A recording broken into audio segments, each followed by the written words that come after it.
Welcome to the PTR Perspective Special Series on EVs and EV charging infrastructure. Today, we'll explore one of the most important transformations in the e-mobility sector. I have with me Rafi Khan, our head of e-mobility research at PTR, and Najd Nasiruddin, the deputy director of client relations in EMEA. And I'm super excited to be shooting this episode with these two. If we take a step back a decade ago, EVs were framed as inevitable, the next big revolution in mobility. But as we turn the page on 2024, that story looks far more complex. Europe faced a particularly difficult year, and in North America, new policies reshaped the market in distinct ways. With the adoption slowing down in some places, consumer sentiment shifting in others, the question really is the EV story as unstoppable as we once believed? At PTR, we believe that to answer this, we need to cut through the noise and focus on the signals to answer this. And we're going to use our latest research on EVs and e-mobility around the world to get through some of those questions. Each region carries its own dynamics, its own challenges, its own opportunities. And in this series, we will explore them one by one. So, if you're from the e-mobility sector or just interested in it, join us as we navigate the realities and see where the e-mobility story is truly headed. In the last episode, we talked about the European market and how there are recovery signals. We also talked a little bit about what should EV charger suppliers consider to differentiate themselves in the e-mobility market within Europe. Now let's discuss North America. Rafe, last year, much of the conversation around EVs in the US centered around, a slowdown. US automakers pulled back on some of the ambitious rollout plans. Concerns over charger reliability and slow rollout of charging infrastructure kind of further limited the uptake. Given this backdrop, is 2025 any different? Right. So I would like to clarify one point over here, Hassan. That slowdown in Europe was an actual slowdown where we saw a negative 1% decline in the EV sales. However, in North America, the slowdown is in terms of the growth rate. So the growth that was between 22 and 23, that was much higher than the growth that we saw between 23 and 24. So the slowdown here is different. So last year, the number of EVs sold in USA were a record. That was the most in its history. The slowdown is not an actual slowdown. It's just a slowdown in the growth. Just to clarify that point. However, there were issues last year in USA, particularly around charger reliability, that created a negative mindset in a lot of consumers that EVs are not here to stay. The charging infrastructure is really bad. However, Mhm. things started to improve when the government intervened and there were funding announced as well. Those were so charging infrastructure availability was a major factor, and then obviously the price parity between ICEs and EVs. That's always a reason. Um, However, coming to 2025, I think the situation worsened a little bit because the government support has now been pulled back, and USA is now going to repeal the 7,500 US dollar incentive, which was helping the industry a lot in adopting EVs. That's being repealed from September onwards. So that I think in the long term is a dent on the market growth. However, 2025 up till now has been satisfactory. The first quarter was not very good, but we expect the second quarter and third quarter to be very good because the subsidy is being pulled back post September. So people would try to use it as much as they can until it lasts. Yeah. But Ravi, like fast forward to 2025, you just mentioned the removal of tax credit that was related to EVs. And we are seeing, let's say, the administrations are taking a U-turn from these federal incentives that they were giving before. a lot of uncertainty was in the market, especially regarding the NEVI program. I want to understand how much these, let's say, like freezes in the investments and the incentives and so on, how much is it affecting the market? And let's say the EV charging infrastructure market, like how much did it affect its growth and the deployment, like its growth of deployment basically in 2025 and 24? Right. So the new government in the US, they basically in the first quarter decided to pause the NEVI program, which was a dent. A lot of CPOs and a lot of manufacturers which had already planned for NEVI or had ongoing projects, they were really disrupted by that pause. However, the good news coming out this week was that the NEVI has been again reinstated with the lenient conditions now, so it will be easier for installation of chargers under this program now. Um, so that's a development that has happened. However, I would like to mention that NEVI program is a very small portion, I would say, of the total installations that are happening in the US right now. Most of the installations, especially in the public infrastructure, are dominated by private investors or private companies, such as Iona, which is a consortium of multiple EV OEMs, then retail stores such as Starbucks and Walmart. They're also playing a good role in installing chargers. So there are other private players, which includes EV OEMs as well as retail businesses, who are actually driving the growth of EV charging infrastructure in the US. So, so let's say to summarize, how do you describe, let's say, the current situation for the NEVI program and the future outlook for it? Like you're saying it's getting like better, or how do you see the future outlook for that? So the future outlook when it comes to the NEVI program, I think we will start to see new projects being given to these CPOs under the NEVI program in the coming few years. Since it has resumed in 2025, we will see the impact in 2026 and then 2027 as well.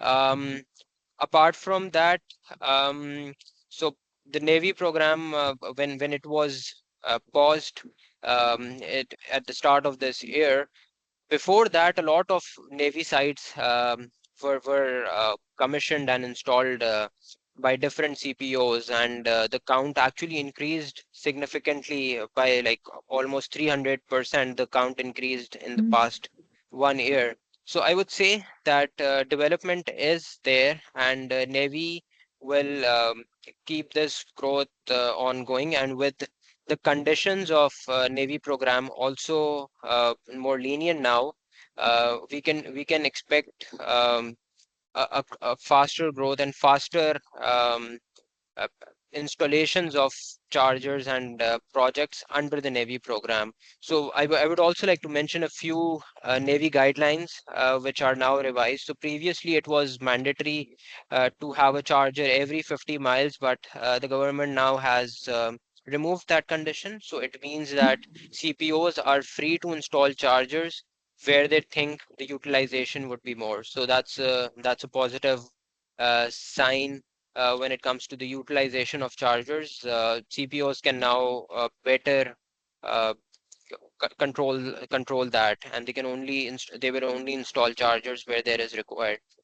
However, there's one negative that we could say. Navy was originally addressing the issue of chargers being present everywhere across US. But with this condition removed, we can expect that chargers will now be installed in pockets, and you would probably see more urban areas having chargers, but rural areas will still not have many chargers. So that's a downside of this policy revision. However, Mm. time will tell how this pans out. But NEVI is back, which is a very good news for the market. So overall, more goods than bads. That's good information there, good insights, at least for our partners. Actually, building on top of that, Rafi, so I see that you're optimistic about the North American market. I've seen the numbers as well that we just published in our latest research. Can you maybe highlight which factors, in your opinion, whether policy initiatives or capital investments or kind of evolving consumer demand, give you this confidence that the EVCI market will sustain this growth in the rest of 2025 and moving forward? And kind of also, how do you see policymakers and private stakeholders collaborating, to close these gaps and accelerating development, if there are any? I think things are getting back on track. When it comes to charger installations, resumption of NEVI is a positive, but removal of the subsidy on EVs is a negative. So it's going to be so the government right now is basically trying to make this an organic market where they don't have to interfere in any way and consumers automatically shift towards EVs. I think that is what the government is trying to do right now. Um, Among different factors, I think the good things which are happening right now in the market is that reliability, which was an issue in the past, is now being addressed. CPOs are trying to install chargers which are reliable. So companies and OEMs which have reliable chargers, they are getting most of the contracts, and they are the ones being trusted with large projects. So that's a positive development because once charger reliability is not an issue in the market, consumer confidence is also going to increase. Uh, Mhm. and Also, that CPOs are now focusing more on utilization, increasing that, and not just installing chargers everywhere. Um, that's also a positive sign when you can see that businesses will now be more profitable, and this was one of the major reasons why a lot of companies closed down in the past as well. Um, so these are some positive developments.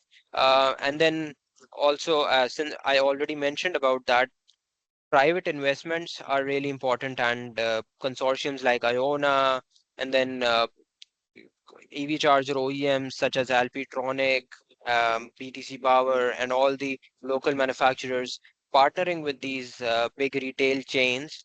The private investments are surely going to be the key driving factor for this market in the coming few years. Rafi, so currently I have a lot of, let's say, customers that are either very interested in the US market or the North American market in general, or they're currently there. And I want to understand from your perspective, like, what's like stopping these companies from thriving in the US market? What are some challenges that cause whatever like companies to either shut down their operation or scale down and so on? So could you give us more insights on these challenges? Right. Really good question, Najid, because this is an ongoing trend in the US right now. I would start from Biden administration that why was this market considered to be one of the growing markets, and why were players entering this market? So in 23, 22, when Biden was there, the incentives and with NEVI being announced and a $5 billion investment there for take, a lot of EV manufacturers from around the globe, from South Asia as well as from Europe, they started entering the market. However, Mm. the the companies which were already there in the US at that time, so Tesla, they had their strong network of superchargers, uh, whereas BTC Power, ChargePoint, they were already manufacturing in the US. They actually had a very strong market hold in the US. And for new entrants like Borg Warner or LG or Enelex as well, it was really difficult to actually capture that market shares unless they already have partnerships with big companies or big projects. So that was an underlying thing that the current companies which were in the market, they had a very strong hold. So the market uh, entry uh, barrier was a little high. Um, and with the changes last year and with Trump coming into power and NEVI being uh, taken back, this aggravated further, and the charger OEMs, which were already struggling, which were already not profitable, they had to wrap up their business from the US. So Borg Warner, LG, Enelix, all of them were not profitable, and then they had to wrap up Mm. their business from the US market. Yeah, very, very So interesting insights. that's how it is in the US right now when it comes to EV charger OEMs. With this, I would like to know your perspective, Hassan. Like, what is the most important strategic lever do you think that charger manufacturers in the US and in North America overall should use to get into this market or address this market successfully? I mean, a lot of it is what you already said, Rafe. The US charging landscape is really private sector led, right? You said in one of your earlier responses that NEVI is only a small part of what's driving things forward. The growth is really private sector led, so the company should really focus on that. And I think there are three three elements that I see that can drive some success. Again, all three of them kind of touched upon by you as well, from a research perspective, right? So the first one is strategic alliance, right? Partnerships with retail chains. You mentioned Walmart, you mentioned Starbucks, for example, and also kind of the automaker back networks like Iona, for example. Like these partnerships are going to provide you the scale that you need. So these are strategically very important in a market like US, which Mm. is also geographically very, very spread out too. Um, the second one is really quality over quantity. The reliability and uptime are massive concerns. So suppliers who can promise and provide high reliability, and in turn effectively the ROI becomes much better for these contracts. Um, anyone who's really targeting the US market must deliver chargers that last a long time, that have almost no reliability issues, and then they're also able to interoperate with different brands as well. And the last one I think is diversification on the end customer segments that you're targeting, right? So in addition to the passenger EVs, the heavy duty vehicles, the commercial vehicle segment basically, and then fleet charging is kind of emerging as a parallel growth engine in the US. So the suppliers who invest early on in that, in technologies like megawatt charging, for example, which is already big in Europe, will secure some form of market leadership moving forward, right? So I feel in North America today, like unlike last few years, today winning in North America is really less about subsidies. It's more about being the preferred private sector partner that can provide you the reliable and scalable solution for your requirements. It's very interesting, the last point on diversification. It's like the more, of course, you diversify, the less risk you will have, even with your offerings. Um, but yeah, thank you both very much for the very interesting insights. Very happy to have been a part of this podcast, and let's go on to shoot the next one. Thank you, Rafe. Thank you, Najd. Thank you Bye both. bye. Bye bye.